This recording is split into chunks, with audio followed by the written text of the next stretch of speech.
Paz e bem, meus irmãos e minhas irmãs. Estamos celebrando hoje o 15º domingo do tempo comum, dia 14 de julho. Hoje a família franciscana celebra o grande missionário São Francisco Solano. Ele missionou desde o Peru até a Argentina e viveu de 1549 a 1610. O evangelho de hoje é retirado do livro de Marcos, capítulo 6, versículos de 7 a 13. Naquele tempo, Jesus enviou seus 12 discípulos 2 a 2 e deu-lhes poder sobre os espíritos maus. E deu-lhes também a recomendação que levassem pelo caminho somente um cajado, que não levassem dinheiro, nem sacola e nem 2 túnicas, e que andassem de sandálias. Que quando entrasse numa casa, permanecesse nesta casa enquanto estivessem nesta cidade, e comesse também de tudo aquilo que lhes oferecessem, e de graça deviam dar aquilo que receberam. Também Jesus disse: se alguém não vos acolher e nem quiser escutar a vossa palavra, quando sair daí, sacudi a poeira dos vossos pés em testemunho contra eles. E os discípulos partiram na força do Espírito, expulsavam os demônios, curavam os enfermos e ungiam-os com o óleo. Palavra da salvação. Meus irmãos e minhas irmãs, mais uma vez, a Mãe Igreja oferece a mim e a você o pão de cada dia, que é a palavra de Deus. Porque o homem não vive somente de pão, mas também da palavra que sai da boca de Deus. E aos pouquinhos, a conta-gotas mesmo, a palavra de Deus vai fecundando e germinando a nossa vida e vai nos colocando nesse dinamismo de conversão, porque a conversão é um processo permanente.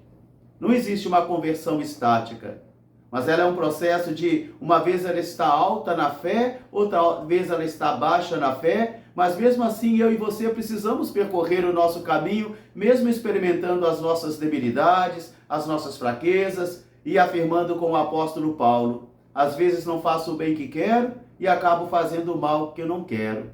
Mas eu sei em quem eu coloquei a minha confiança e a minha esperança, porque o nosso mérito é Jesus, e não as nossas obras.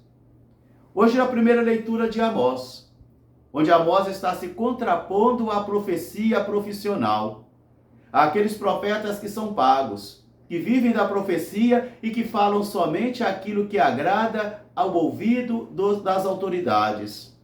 Daqueles profetas que são profissionais, que são institucionais.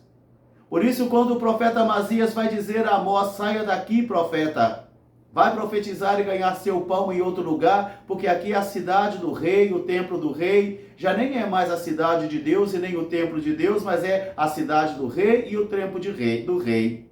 E Amazias, então, um profeta profissional que vive disso e ganha dinheiro disso, então está dizendo a Amós: não venha profetizar na cidade do rei e nem no templo do rei. E Amós diz: mas eu não sou profeta e nem filho de profeta. Eu sou um pastor de rebanho e também cultivo sicômoros. Mas o Senhor me enviou para que eu profetizasse contra a casa de Israel. Aqui está o duelo, a luta, o conflito entre a profecia profissional, institucional e a profecia marginal, aquela que é inspirada pelo Senhor. E isso pode acontecer muitas vezes na história de nossas igrejas. Por isso as igrejas não ficam muito à vontade com os profetas. Com os profetas não.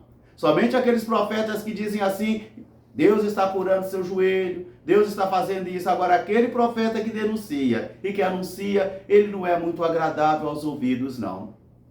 Na leitura do Evangelho, nós encontramos Jesus enviando seus 12 discípulos 2 a 2, para que um ampare o outro, para que um anime o outro, para que um conforte o outro, para que um carregue o outro nos momentos de desânimo e de dificuldade. E concede a eles poder contra as forças do mal. O poder não vem deles, não é deles, eles não são a fonte do poder, mas o poder pertence a Jesus, por isso eles agem em nome de Jesus, por isso a igreja age em nome de Jesus e não em seu nome próprio. E Jesus vai dizer a esses missionários enviados que eles devem levar uma vida muito simples, que eles devem ter um cajado, como teve Moisés, o seu cajado, como o pastor também tem o seu cajado, símbolo do pastoreio, do cuidado, do zelo, da proteção. Por isso o cajado é símbolo da proteção de Deus, do poder de Deus. Porque no cajado de Moisés é Deus que realiza a sua obra e não Moisés.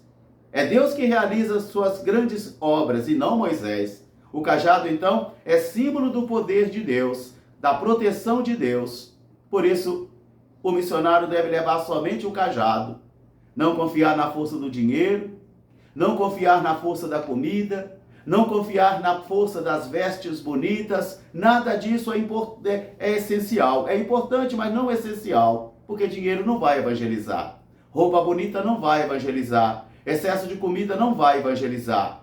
Mas sim a coerência de vida e o bom testemunho. A autoridade moral, a autoridade espiritual e a autoridade doutrinal. Isso deve estar munido na bagagem de qualquer pessoa que quer colocar-se a serviço do Evangelho de Jesus Cristo. E Jesus vai dizer, quando entra numa cidade ou numa casa, permanecei nesta casa até que vocês saiam daí.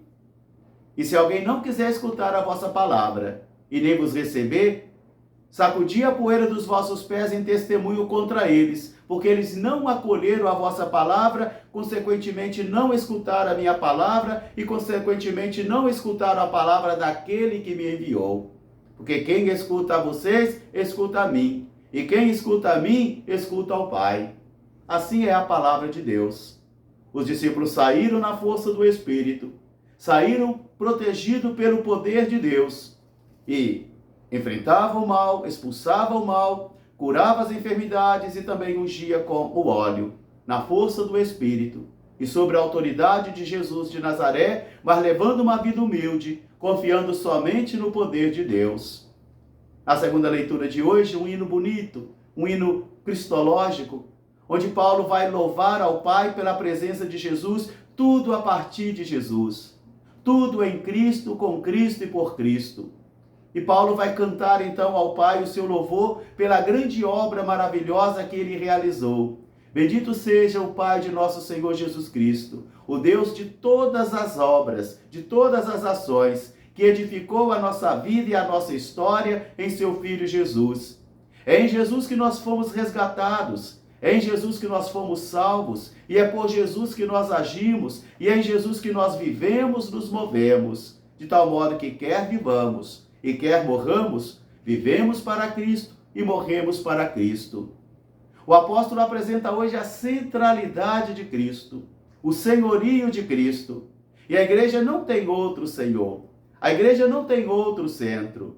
Jesus é o centro de toda a vida da igreja. É sobre Cristo, com Cristo e em Cristo que nós vivemos e que nós celebramos e que nós agimos. Por isso, toda a liturgia de hoje vai nos apresentar a centralidade de Cristo. Tudo a partir de Cristo. Com Cristo, em Cristo e por Cristo. Que esta palavra de hoje seja um alimento para você e para mim, que seja uma orientação para você e para mim, e que nós saibamos abrir os nossos corações e as nossas almas também, para que possamos acolher a palavra de Deus. Grande e magnífico Deus e meu Senhor Jesus Cristo, iluminai as trevas do meu coração, dai-me fé reta, esperança certa, caridade perfeita, para que eu possa cumprir com veracidade a tua palavra. Amém. Paz e bem, até amanhã, se Deus quiser. São Francisco Solano, rogai por nós. Paz e bem.